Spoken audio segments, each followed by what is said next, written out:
A little while ago, I did a challenge run where I beat Shin Megami Tensei 5 Vengeance with a minimalist rule set, and you all seemed to really like that video. However, keen-eyed viewers may know that I left out some key fights, specifically the 3 superbosses, Satan, Demifiend, and Masakado. So today, I'm going to answer the question that you all must be wondering. Can I beat the superbosses in Shin Megami Tensei 5 Vengeance as a minimalist? For a quick refresher, here are the rules. Demon fusion and negotiation are banned, and we can only recruit demons that the game gives us up front. However, I will be making one exception for one of the superbosses, but we'll cross that bridge when we get to it. Demon essences through chests can only be obtained once per new game cycle. However, Algami husks, essences sold or given at Cadaver's Hollow, and essences through demon level up are fine. And finally, all of the superbosses must be completed on the hardest difficulty. And for one more refresher, our lineup at the end of the run included Pixie, Apsaris, Lilim, Artemis, Onyankopon, Kudlok, Adramelech, Fion McCool, Cleopatra, Mephisto, Konohana Sakia, Amanazako, Panagaya Yoko, Belial, Demeter, and Dagda. Booting up the game again, I decided I'll do 2 out of the 3 superbosses on the Canon of Creation path. And in preparation for the Canon of Vengeance superboss, I switched Nahobino back to a strength build and give him a standard Paraceline Blur build. As for my demons, Onyankopon served me well in my original run, so I want to keep him on the field again as my main support unit. My 2 other demons are Mephisto and Dagda for their unique Magatsuei skills. Omogotoki Savage doubles the MP cost and damage of skills, making them hit like absolute trucks. Meanwhile, Omogotoki Charge keeps all charge effects like Secession active throughout the turn into the next. And with my team prepared, I head into the Primordial Realm to confront the Arbiter, Satan.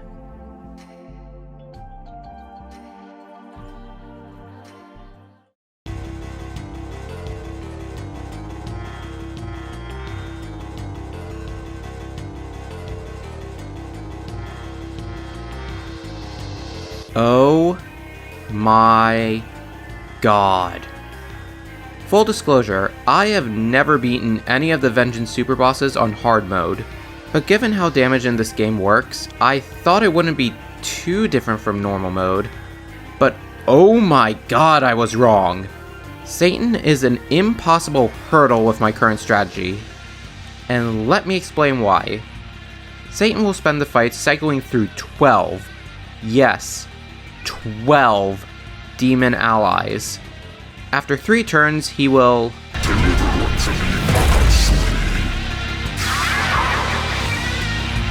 and eat one of them, gaining their affinities, healing for their current remaining HP, and gaining certain attacks, which include their unique race-specific Magatsuei skill. These can range from minor inconveniences like Shield of God and Accursed Poison, to troublesome like Big Bang and Frykugili X, to instant lose states with Eternal Prayer and Waters of Youth, which fully restore his effective 100,000 HP. Yeah, whenever you see Hariti or Sarasvati in latter portions of the fight, they have to go. But beyond that, the biggest threats offensively are Sorosha, Kaiwan, and Kumpanda. Each of them have the potential to crit and give Satan an additional action. However, while Sorosha and Kaiwan's conditions are, well, conditional, Kumpanda's is guaranteed, as he can use Yabusame Shot, a move that always crits and pierces. As for Satan himself, he can actually be controlled somewhat. The main move Satan has is Meguro. At base, the move actually isn't that threatening, only being an effective 120 base power. However, the move actually increases in power per the amount of enemies on the field. So with a team of 4, that number just went to power 450. And fun fact, the boss Satan actually cheats, as his version of Megiddo scales using different calculations that maximize its damage. So while the Megiddo you get may only deal like 1000 damage max, this version will deal over 2000. And while the opening Megiddo arc can't be prevented, further instances actually can be through Luminescent Mirage. Casting this every turn will make Satan's AI go nuts and use Megidolon instead, which is much more survivable. But not too much, as after swapping on Yakupon and Mephisto for Sakia and Yoko, this happened.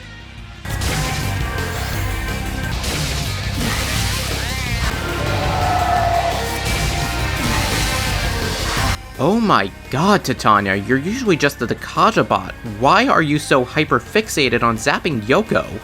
I swear, I lost so many attempts because Titania just decided she had personal beef with Yoko and just kept killing her. The reason for this is that the ads are actually really smart, and will target the ally with the lowest resistance to their element of choice. I eventually put Null Elec on her to get that to stop, but this came at the cost of minimizing her HP pool, which is annoying. Even with a better structured team, I tried so many strategies. Disregarding Secession Charge got me killed, attacking more consistently with a crit aura Myriad Slashes build went nowhere since it can't outdamage Paraceline, and after speaking to my good buddy Kaiser, he let me know about a Magasui skill Adremelicad called Doubler, which despite the name, actually results in effective tripling of damage with buffs and debuffs active. But even that wasn't enough. Eventually I got an attempt where I got 6 turn icons with Secession Charge active, which almost got Satan into the red.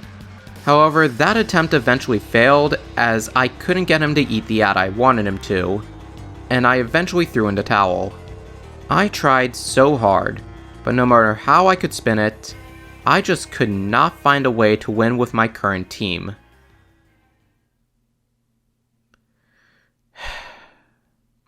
But thinking back to people like Deus, Bucket Getter, and Robin and Zephyr, fellow challenge runners and personal inspirations, I knew they would never give up, and with enough willpower, I eventually found my way. At the start of this attempt, Satan acts predictably as always, but Hariti and Titania didn't do anything to put me in too much danger. Satan then absorbs Hariti and summons Ganesha, and then the following Megidolon and Fignet Slash both miss Nahobino, making use of the Bucket Getter special, where you dismiss your demons to give Nahobino more turns. This resulted in a monstrous string of Secession Charge Paraceline blurs to take off over half of Satan's health, and got Ganesha really low before he absorbs him. After dodging the Frykugili X, he summons Arahabaki and Kaiwan. I'm able to summon my other demons back, and get Secession Charge back quickly. He then absorbs Kaiwan, and after dodging the Soul Drain courtesy of Onyakapon, I unleash another powerful string of Secession Charge Paracilines that exploit his new light weakness, and this drops Satan into the red. Finally, I dodge Arabaki's Megidolon, and with a final volley of Paraceline blurs, I'm able to cast Satan back to hell.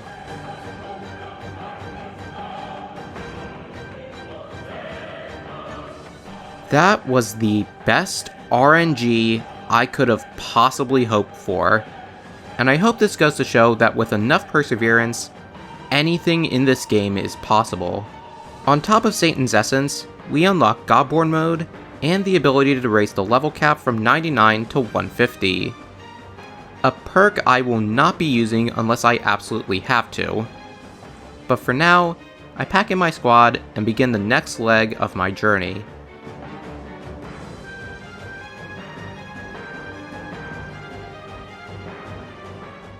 Before starting a New Game Plus playthrough in the Canon of Creation, I need to do a few things in the Canon of Vengeance. First, we need to make sure we have a full set of Tsukiyomi essences.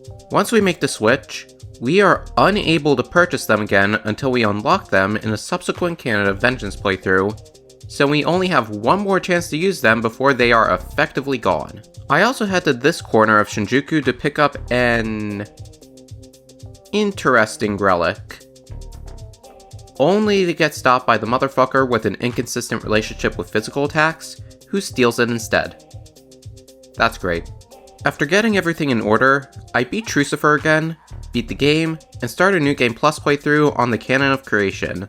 The Canon of Creation also allows me to grab certain demons I couldn't in my original run.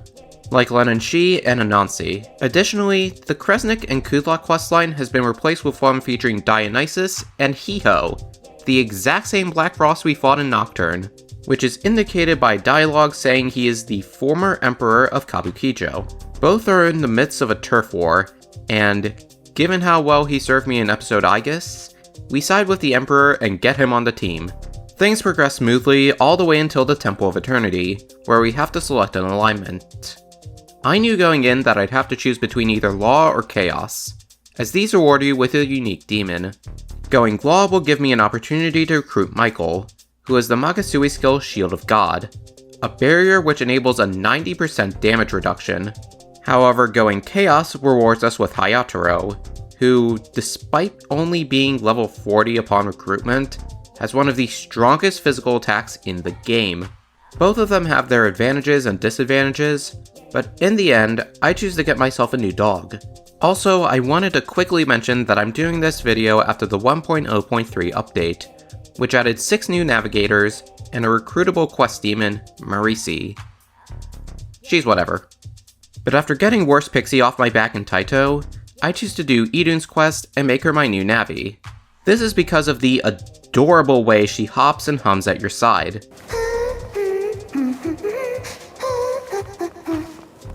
But the main reason we're here is a particular side quest chain.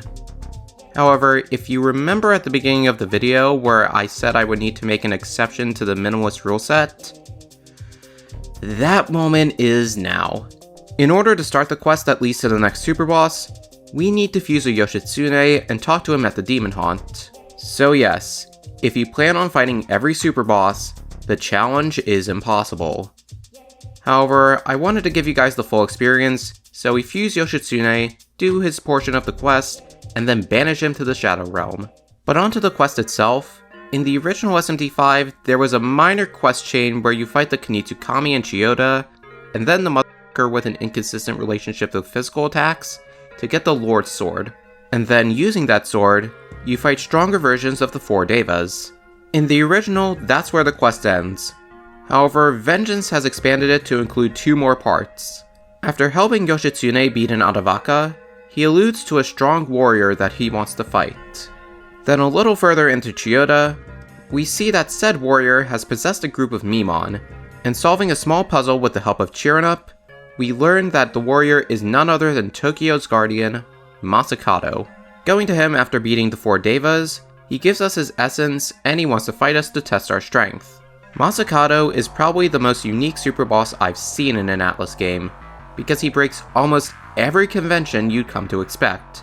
Masakado is weak to all non-almighty affinities in the game, as well as lacking some sort of buff, debuff, and ailment option. However, to make up for that, Masakado is the hardest hitting boss in the game. Masakado will spend the fight cycling through all elemental Draco strikes. And don't let the fact they're labeled medium damage fool you, as even with Nama's essence, and passive resisting 6 out of 7 Draco strikes, they deal over 200 damage when fully buffed. And Masakado has 5 press turn actions, so that number adds up really quickly. Going into Canon of Creation, I knew this fight would be rough, which is why I over-prepared a bit. I built Nahobino to go all in on Paraceline Blur, as there isn't any other skill that can match its DPS. As for other demons, I fielded Onyakapon to spam King of Tails on Nahobino, Sakya to spam buffs and heals, and Hayataro for additional DPS. Things do get a bit sweaty towards the end when Masakado busts out his unique skill and kills Onyakapon, but I think fast and get Dagda into the party to pull off Secession Charge. While the volley wasn't enough to kill him, I am able to hold out for a couple more turns and eventually take down Masakado. As a reward, Masakado breaks off a part of his spirit to join our party, and to say that he's our best unit would be an understatement. Masakado's trait, Scarlet Blade, increases crit rate and crit damage by an additive 40 and 10% respectively, per the amount of effects on him. Effects meaning buffs, debuffs, charge effects, barrier effects, taunt, ailments, Canopy Veil or Shield of God, and a Mogatoki. So if one were to hypothetically have all of these effects, Masakado would deal 90% more crit damage and gain a 4.6 crit multiplier, and that's not even accounting for other passives like Critical Zealot and both Glee skills. However, Masakado is not without his flaws. If you're only running his unique skill, he will chew through MP very quickly, even at plus 9 potential with high restore. This is often why you see players give him Frykugel as well, as it's more MP friendly. But with the champion of light at our side, we venture forth to face the Herald of Darkness.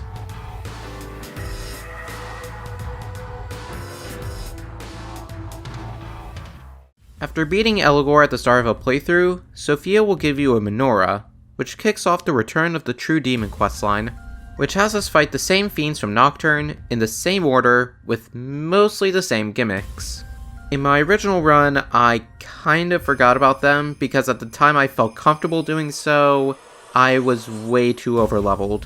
But now that I'm on New Game Plus and that doesn't matter, let me show you how I did.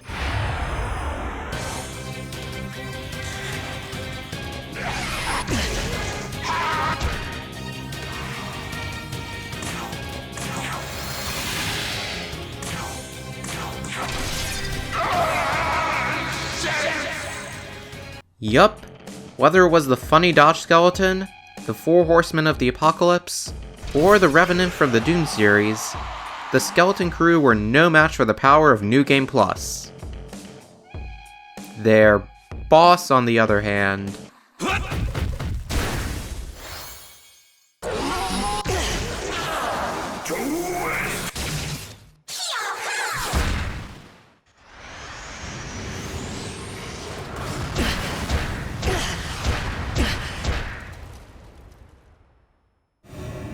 oof.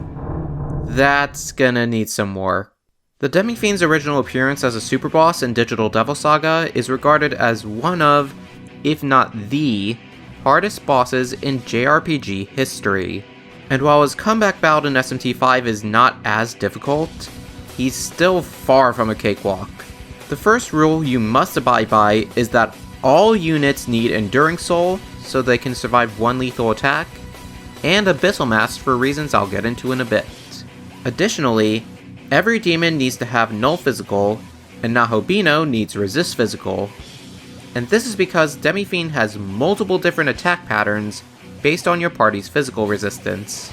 If nobody is immune to physical, he'll spam Javelin Rain all fight, an all-target physical move with a high chance to seal. He will also always start the fight with this move, so if Nahobino ends up getting sealed, yeah, just reset, it's not worth it. If at least one party member is immune to physical, he'll instead spam Deadly Fury, a single target physical attack with a guaranteed chance to crit. And if everybody nulls physical, well, don't do that unless you know what you're doing. Given this script, I can actually loop Demifiend into always attacking Nahobino, who will always have Luminescent Mirage up, which gets rid of 2 of his actions. However, as anyone who's played this game can attest, the Demifiend himself is not the issue here. No, the issue is everyone else. Demifiend will spend the fight cycling through 7 demon allies, and these guys make Satan's ads look tame by comparison, due to their aggressive spamming of Megidolon, Luster Candy, Debilitate, Dekaja, and Dekunda, in addition to problematic status effects and being generally tanky. Pixie and Parvati also have a chance to heal the Demifiend for 8k and 10k HP respectively, which, you know, just sucks. But ignoring them is a bad idea, because if Demifiend goes a certain amount of actions without summoning a new ally, he will use Gaia Rage, a move that...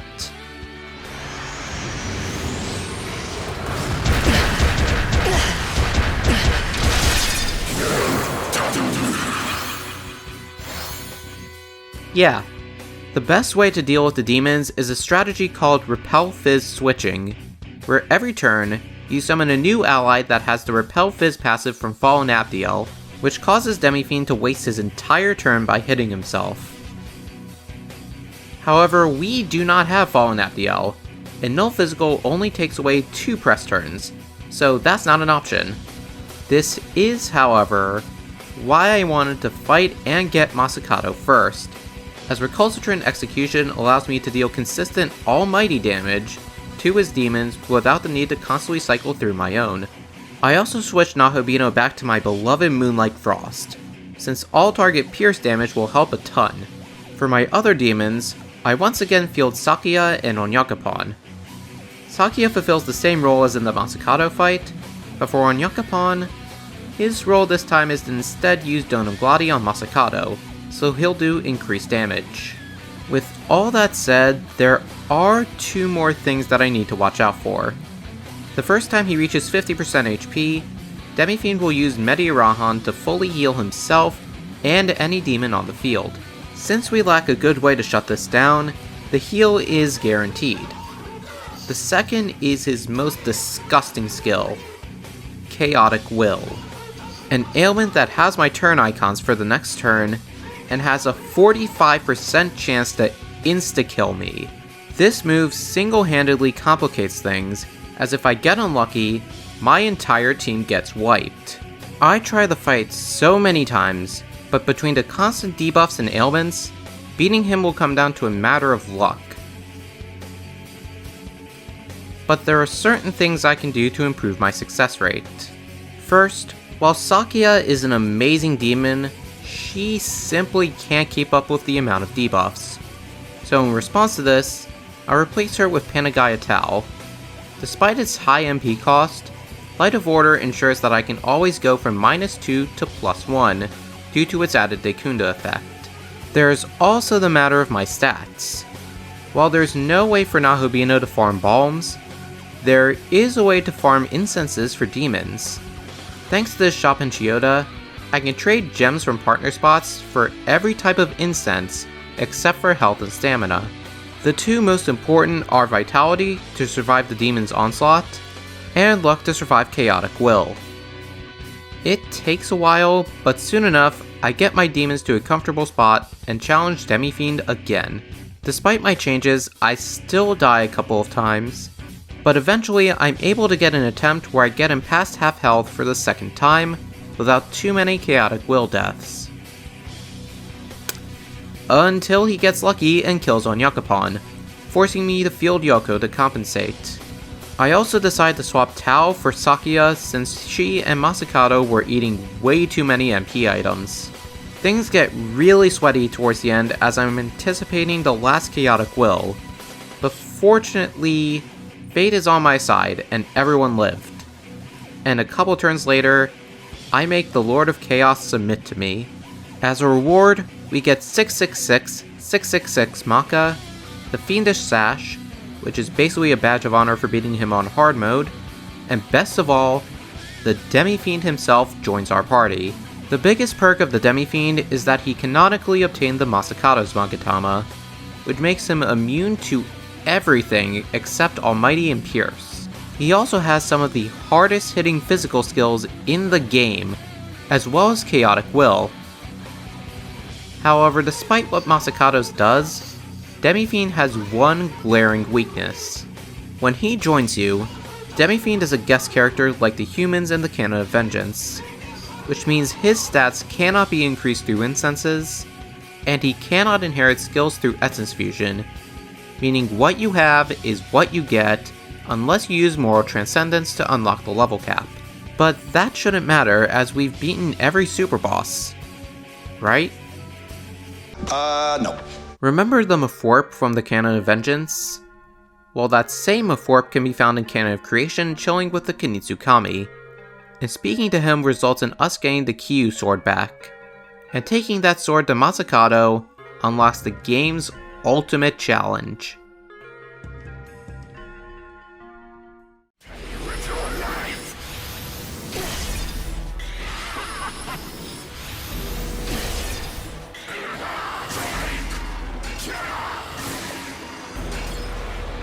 If you noticed I was really quick in getting through Masakado, it's because I was holding off my explanations until we got to this version of him. True Masakado is mostly the same as his normal version, still being weak to everything and following the same patterns. However, there are 4 key differences.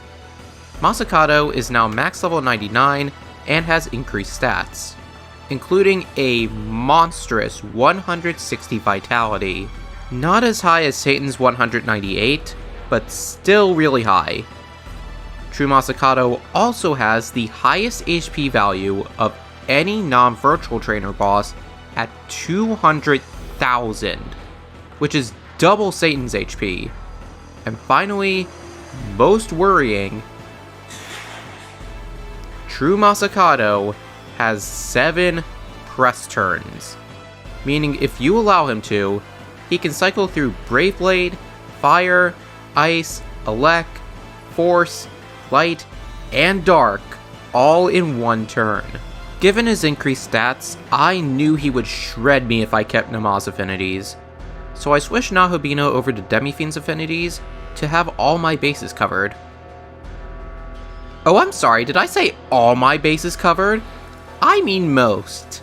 See, if Masakado hits into an immunity, he'll replace whatever that element was with Frykugel, an almighty attack that you cannot negate. And remember what I said about Scarlet Blade? Yeah, if you debuff him at all, Masakado basically has a guaranteed chance to crit with Frykugel, and unfortunately, his defense at minimum needs to be debuffed so I can deal meaningful damage. At first I tried switching Nahobino to a Murakumo build, but with how many things you need to keep track of here, that turned out to be a bad idea. While I was trying to think of ways I can damage him, I had an epiphany.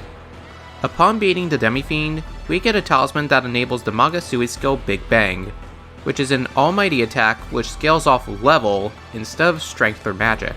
And to many people's surprise, this actually can be used with Secession, allowing for colossal damage at no cost to my MP. But we don't have to stop there. Masakado himself is a war god, and war gods get access to Frykugel EX, which is the same as Big Bang, but it's single target, and thus, it does more damage. So with all that in mind, I retooled Nahobino to be a full dodge tank, while also casting Evergreen Dance to speed up Magasui gain. Finally, I keep high and regular Almighty Pleroma, since Magasui skills benefit from Pleromas, but not potential. As for my demons, I field the Demifiend, Masakado, and Onyakapon. Demifiend's job is to do nothing but spam Chaotic Will. While True Masakado can't be insta-killed, the other effect cuts his turns from 7 to a much more manageable 3.5. Our own Masakado is mainly here to provide Frykugel EX. However, he can also be a respectable DPS unit himself. Originally I had Frykugel on him, but it wasn't dealing the damage I wanted, so I swapped it out for Brave Blade. While weaker in base power, it has a much higher crit chance, and I can exploit a weakness on True Masakado to also deal increased damage. Also, if you notice a concentrate gem, that's to give him a permanent effect of Scarlet Blade that won't run out. Finally, I keep Onyakapon out and retool him one more time. I give him Luster Candy to raise all our stats, and Rakunda to lower Masakado's defense. And to get the most out of buffs and debuffs, I give him Boom Boost EX from Beelzebub's Essence, as well as regular Boom Boost from Algami Type B, both of which stack for a total duration of 6 turns. I also keep King of Tails on him to keep the aggro on Nahobino. However, this raises a major problem with the fight. Taunt redirection odds. See, despite the description, Taunt is not foolproof, and there's actually a formula that determines if it stays on target or not. The equation is up on screen now, but to simplify it, the lower my current HP is, the more likely an enemy is to ignore Taunt. Normally this isn't an issue, but since we're dealing with True Masakado, with your life.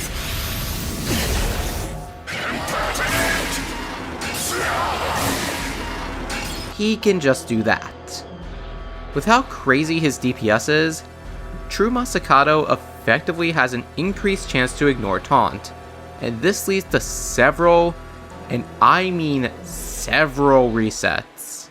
Despite the odds, my damage was really good, and Nahobino at least could consistently survive Raikugel. However, there is one thing that I was dreading. When True Masakado eventually starts using Wind Draco Strike on his first action, he'll replace his first Raikugel with Recalcitrant Execution. And a fun fact I learned about this is that the only way to get him back to using Wind is to let everyone get hit, as he will continue to spam it until everyone is hit by the move. So Luminescent Mirage is actually a detriment here, but regardless of that, this move would be the decider on whether or not I would raise the level cap. And as you can see, yeah, Recalcitrant is basically a death sentence. So, with much reluctance, I head to the World of Shadows and learn Moral Transcendence to raise the level cap. Originally, I thought a 5 level difference would be enough, but it turns out, no. So I opt to grind everyone except Demifiend to level 120, figuring that should be enough. This also has the positive effect of raising Raikugel EX's damage, going from about 16,000 damage to 22,000 damage, accounting for Secession. We breeze through the physical, fire, ice, and elect phases with no problem. But when he gets to wind, I know Recalcitrant is coming, so to prepare, I exploit one more quirk with Masakado's AI.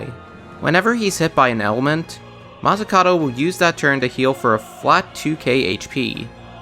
As suggested by Zero, I can exploit his behavior with elemental items to essentially lock him into only using Diorama for the rest of the fight, and thus preventing Recalcitrant. If I keep Chaotic Will up, Masakado is incapable of keeping up with my DPS, and eventually, after 20 long minutes, I overcome every super boss in Shin Megami Tensei 5 Vengeance as a Minimalist. Thank you all so much for watching, and specifically thank you to Kaiser, Zero, and Robin for helping me come up with various strategies. If you like what you saw here, consider liking, commenting, and subscribing to help build a community, and until next time, this is Jaffinator, signing off.